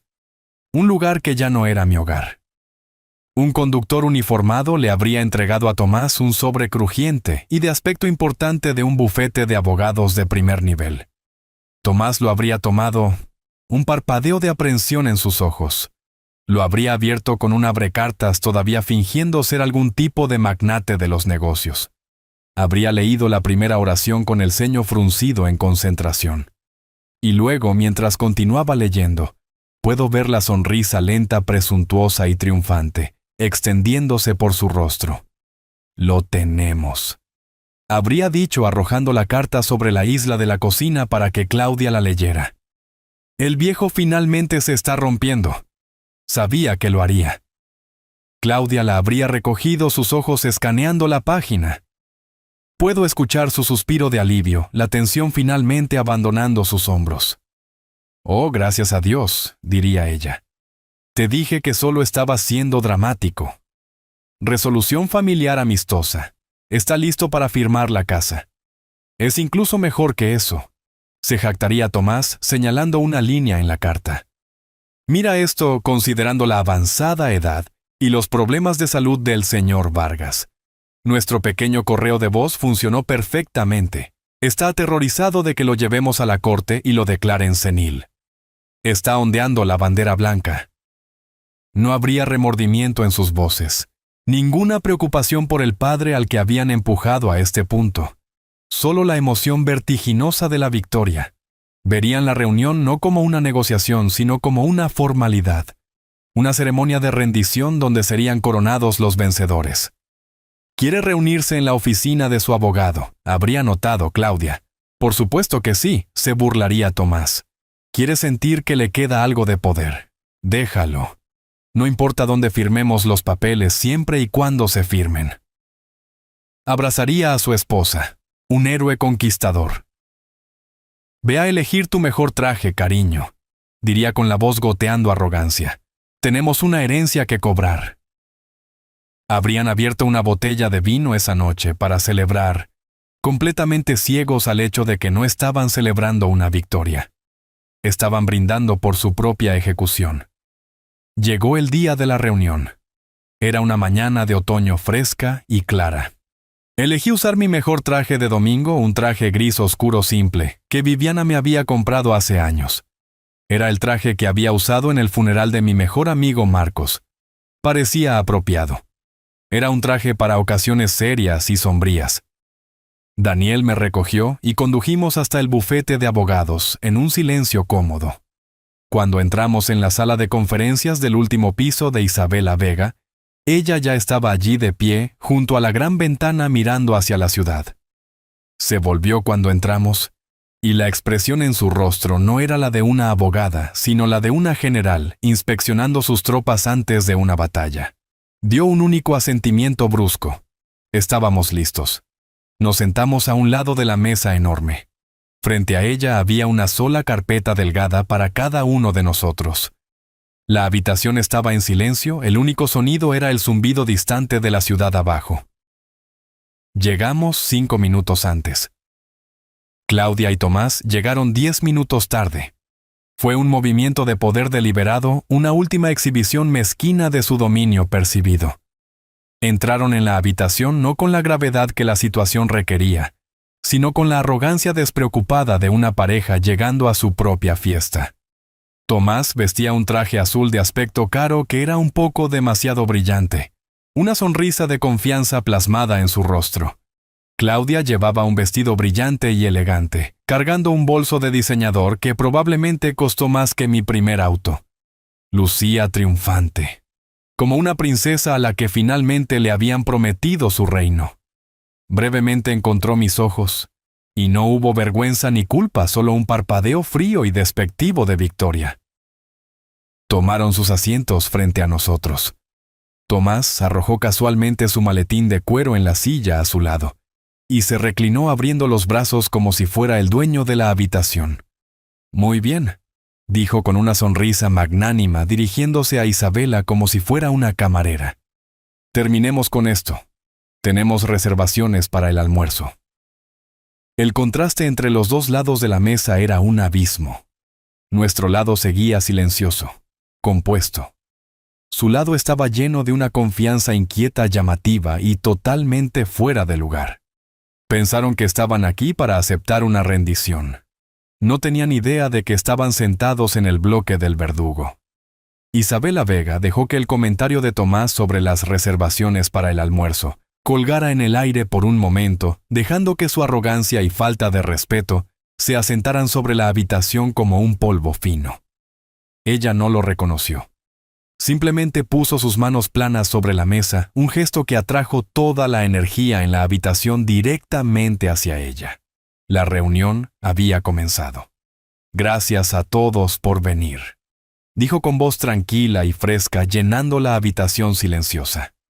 «Hemos convocado esta reunión como se indica en nuestra carta para proporcionar claridad con respecto a la gestión futura del patrimonio de la familia Vargas. Procederemos de manera ordenada, comenzando con el activo principal en cuestión, la propiedad residencial ubicada en el número 123 de la calle Roble».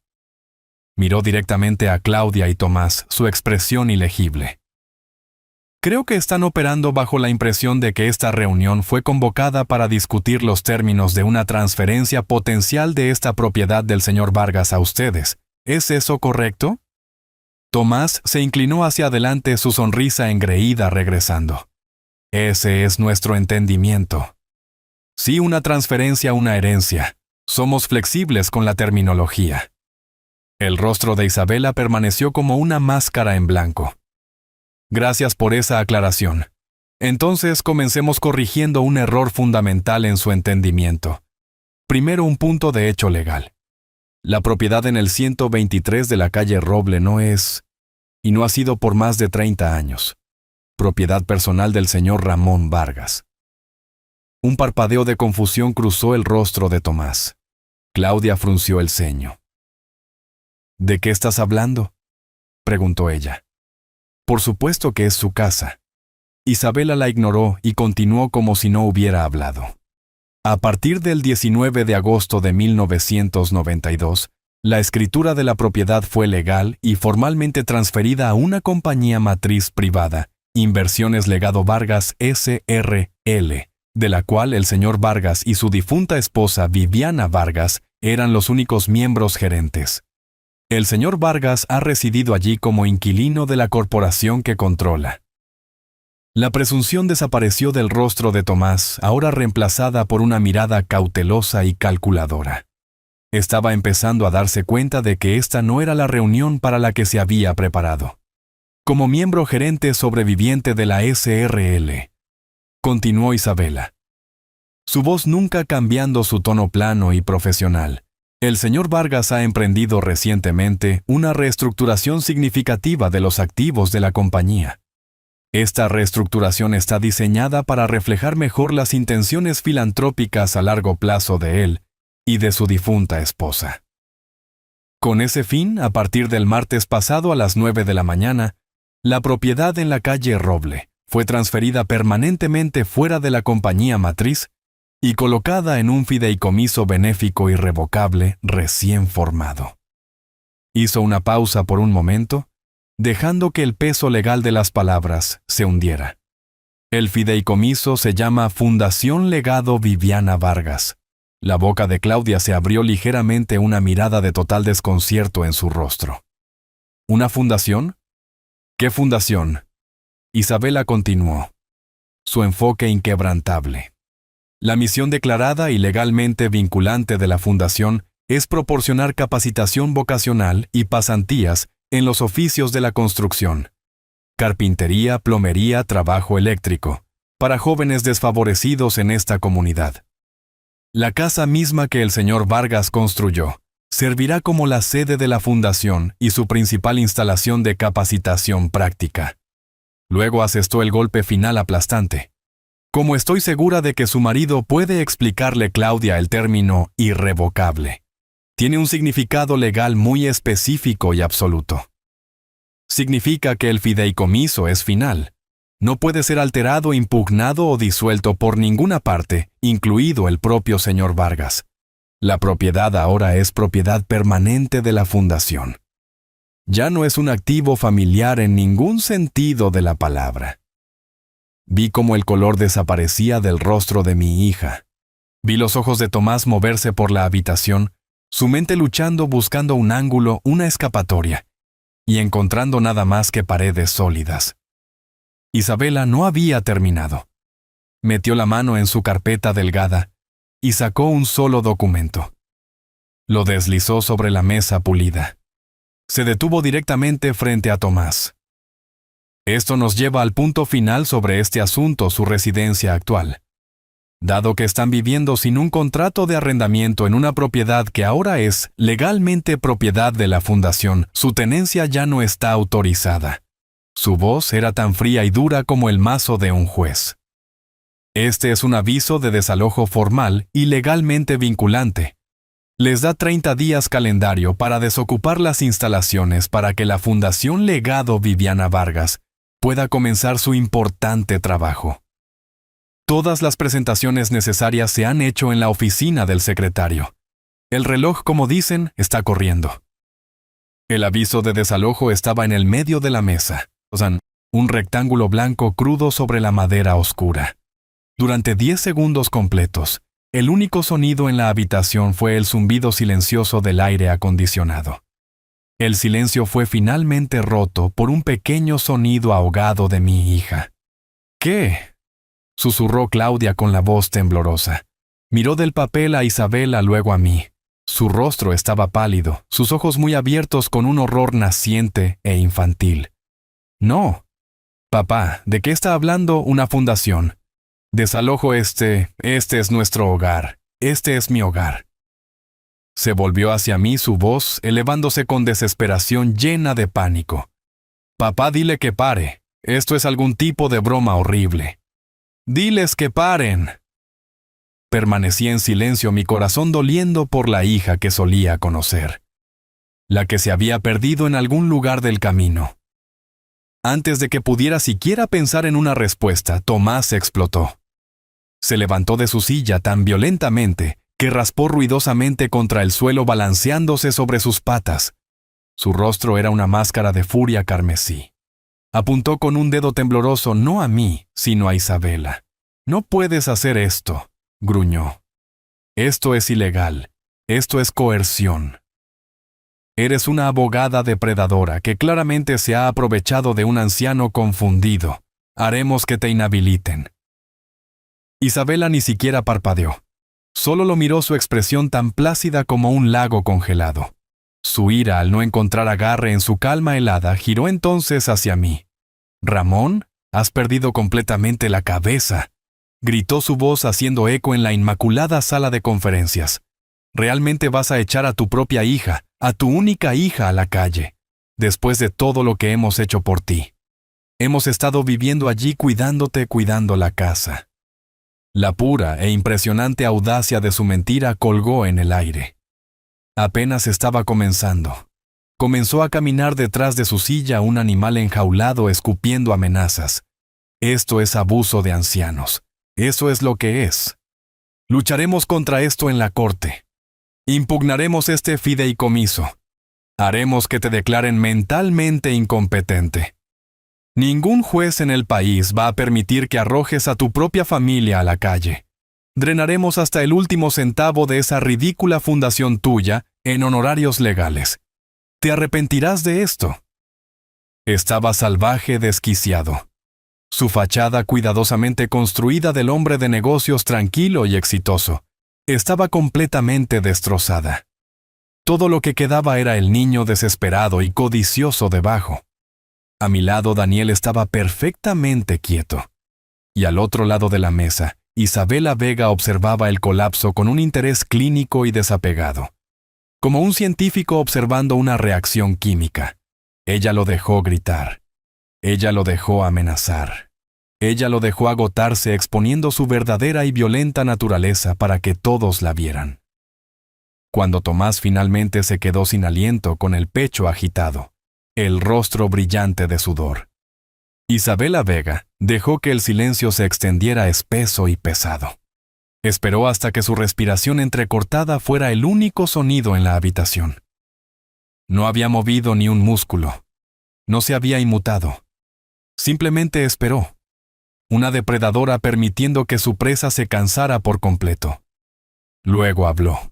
Y su voz todavía tranquila, todavía nivelada, cortó la tensión como el bisturí de un cirujano. ¿Ha terminado?, preguntó. Una pregunta clínica genuina. Antes de que Tomás pudiera balbucear otra respuesta, ella continuó. Bien, porque su actuación, aunque teatral, es irrelevante y se basa en una premisa falsa. Está asumiendo una batalla legal sobre el estado mental del señor Vargas. De eso no se trata esta reunión. No estamos aquí para discutir la salud del señor Vargas. Estamos aquí para discutir la suya. Metió la mano en su carpeta y sacó una segunda pila de documentos más gruesa. No deslizó estos sobre la mesa. Los dejó caer. El golpe sordo resonó como un mazo.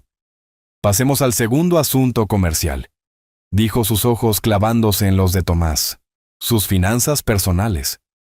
Tomás miró la pila de papeles, un repentino pavor frío arrastrándose en sus ojos. Mis finanzas. Mis finanzas no tienen nada que ver con esto. Oh, pero sí, señor Mendoza, dijo Isabela. Tienen todo que ver con esto.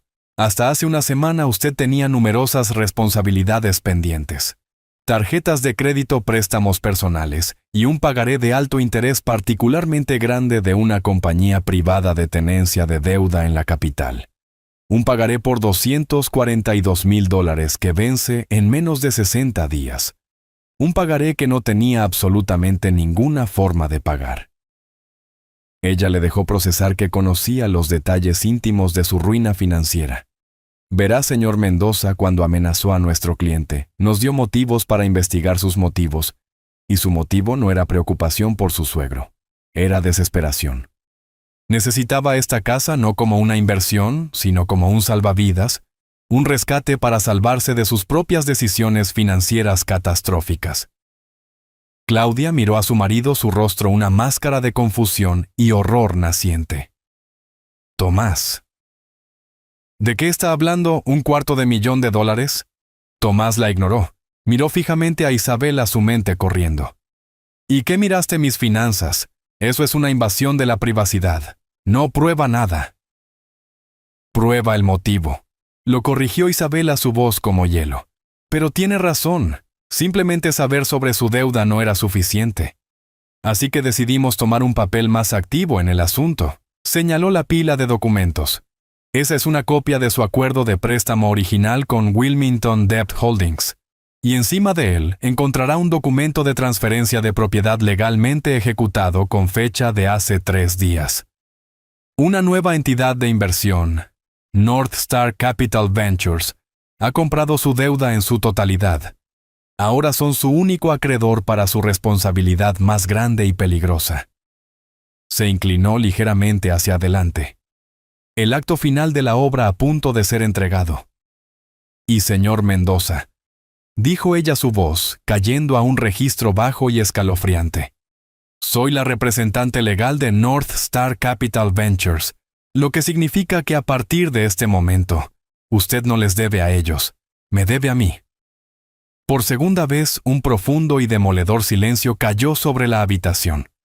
Tomás la miró fijamente con la boca ligeramente abierta, el peso completo y horrible de su situación, finalmente cayendo sobre él. Las amenazas legales, las peticiones, la pelea por la casa. Todo eso era un espectáculo secundario sin sentido. No había estado jugando un juego contra un anciano cansado. Había estado jugando un juego contra ella y acababa de descubrir que ella era dueña de todo el tablero. Claudia miró del rostro frío y triunfante de Isabela al rostro ceniciento y aterrorizado de su marido. La furia y el derecho se drenaron de ella, reemplazados por una ola de comprensión repugnante. El hombre al que había admirado, el hombre al que había defendido, el hombre por el cual le había faltado el respeto a su propio padre, era un fraude, un fracaso. Un hombre que lo había apostado todo y había perdido. Ella hizo un sonido pequeño y herido, como un grito, y enterró la cara entre sus manos. El primer sollozo fue silencioso, pero fue seguido por otro y otro, cada uno sacudiendo su cuerpo con toda la fuerza de su error catastrófico. Tomás no pareció notar el colapso de su esposa. Simplemente se hundió lentamente de nuevo en su silla, su cuerpo desinflándose, como si sus huesos se hubieran convertido repentinamente en polvo. La ira se había ido. La arrogancia se había ido. Todo lo que quedaba era la cáscara hueca y vacía de un hombre derrotado. Me miró a mí, sus ojos suplicantes, buscando un salvavidas. No encontró ninguno. Había confundido mi amabilidad con debilidad, mi paciencia con estupidez. Y ahora, en las ruinas de su propia creación, finalmente me estaba viendo por primera vez. Había estado en silencio durante toda la reunión, un observador tranquilo en mi propia ejecución y posterior resurrección. Los ojos de Tomás, llenos de un terror desesperado y suplicante, finalmente se clavaron en los míos. Estaba buscando una grieta en mi armadura, un indicio del anciano de corazón blando que creía conocer. No encontró nada. Me incliné hacia adelante, descansando mis manos sobre la madera fresca y pulida de la mesa. Y finalmente hablé. Mi voz no era fuerte, no estaba enojada. Era tan tranquila y pesada como la tierra sobre una tumba fresca. «Querías mi dinero, Tomás», comencé. Mis palabras cayendo en la habitación silenciosa como piedras en un pozo profundo. Viste los frutos de toda una vida de trabajo duro, de manos callosas y noches de insomnio, y pensaste que podías simplemente tomarlo. Pensaste que podías usarlo para financiar tus atajos y tus esquemas. Tu error fue pensar que mi legado era solo una casa y una cuenta bancaria. Viste los activos, pero nunca viste el sudor. Nunca viste el sacrificio. Nunca viste a mi Viviana quedándose despierta hasta la medianoche, revisando los libros después de haber trabajado ya un día completo. Dejé que eso se asentara, dejándole sentir el peso de la vida a la que le había faltado el respeto tan casualmente. Pero sentado aquí, he decidido que me has dado una nueva idea de negocio. Continué con voz fría y precisa. Así que voy a hacer una inversión. no en tu aplicación de fantasía. Estoy invirtiendo en la única cosa real y tangible que has logrado producir. Hice una pausa sosteniendo su mirada. He invertido en tu fracaso. Soy dueño de tu deuda, Tomás. Ese es mi negocio ahora. Y te estoy diciendo es hora de pagar lo que debes, no solo el dinero. Todo. Mis últimas palabras colgaron en el aire. Una sentencia dictada no por un juez, sino por un padre. Isabela Vega tomó eso como su señal para asestar el golpe final aplastante, el que echaría sal en la tierra y aseguraría que nada pudiera volver a crecer allí. Miró a Tomás, cuya cabeza ahora estaba inclinada en total sumisión, y luego su mirada se desplazó hacia mi hija que lloraba. Su voz permaneció completamente desprovista de simpatía. Y eso nos lleva a nuestro punto final. Dijo como si concluyera una negociación comercial estándar. Dada la amenaza explícita y grabada que hizo contra nuestro cliente señor Mendoza. Una amenaza de cuestionar maliciosamente su competencia mental, con el único propósito de obtener ganancias financieras. Hemos tomado a partir de esta mañana las medidas necesarias para garantizar la seguridad física y emocional del señor Vargas en el futuro. Metió la mano en su carpeta por última vez y sacó el documento final. Estaba estampado con el sello del Tribunal del Condado. Esta es una orden de restricción temporal pero legalmente vinculante firmada por la jueza Elena Matos. Prohíbe legalmente que tanto usted como su esposa Claudia Vargas de Mendoza contacten, acosen o se acerquen a menos de 150 metros del señor Vargas. Cualquier intento de comunicarse con él, una llamada telefónica, un mensaje de texto, un correo electrónico o acercarse a él en persona, será considerado una violación directa de una orden judicial y resultará en su arresto inmediato. Si comprar la deuda fue una obra maestra estratégica, esto fue un acto de finalidad simple y brutal. No era solo un muro financiero, era uno físico y legal. Era la prueba final y desgarradora de que nuestra relación había terminado. La última esperanza desesperada que podrían haber tenido de apelar de alguna manera a mí, de disculparse, de suplicar perdón, estaba legalmente extinguida. Tomás ni siquiera parecía tener la energía para reaccionar. Simplemente miró el documento. Un trozo de papel que representaba la aniquilación total de sus planes y su futuro. Era una cáscara vacía. El hombre arrogante de hace una hora completamente desaparecido, reemplazado por un fantasma. Pero Claudia, los sollozos silenciosos de Claudia, se convirtieron en un lamento crudo y desgarrado de total desesperación. Era el sonido de un alma rompiéndose. Finalmente levantó la cabeza, su rostro manchado de lágrimas y maquillaje, y me miró. Sus ojos ya no eran fríos ni triunfantes. Eran los ojos de una niña perdida que finalmente entendía horriblemente la magnitud total de lo que había hecho. No solo había perdido una casa o una asignación, había perdido a su padre. La orden de restricción era una declaración legal de que la puerta de mi vida, la que siempre había estado abierta para ella, ahora estaba cerrada, bloqueada y asegurada. Isabela Vega se puso de pie, su movimiento señalando el final. «Se levanta la sesión», dijo en voz baja. Daniel y yo nos levantamos con ella. No miré a mi hija de nuevo. No pude. El muro tenía que ser construido y tenía que ser fuerte. Nos dimos la vuelta y salimos de la sala de conferencias, nuestros pasos silenciosos, sobre la alfombra gruesa. Dejando a Claudia y Tomás solos en la enorme mesa vacía, rodeados por las ruinas de la vida que habían tratado de robar y la que acababan de destruir. Toda esta terrible experiencia me enseñó una lección dolorosa pero poderosa. Durante años confundí mi amor de padre con dar sin fin, y al hacerlo, permití que mi generosidad se confundiera con debilidad. Aprendí que la verdadera paternidad no se trata solo de mantener a tus hijos, se trata de enseñarles responsabilidad y exigir respeto. A veces lo más amoroso que un padre puede hacer es dejar de proteger finalmente a sus hijos de las consecuencias de sus propias acciones. Mi valor nunca estuvo en la casa o en el dinero. Estuvo en la dignidad que finalmente reclamé para mí y para la memoria de mi esposa. ¿Qué opinan ustedes? ¿Hice lo correcto o fui demasiado lejos? Sería un honor leer sus opiniones honestas en los comentarios de abajo.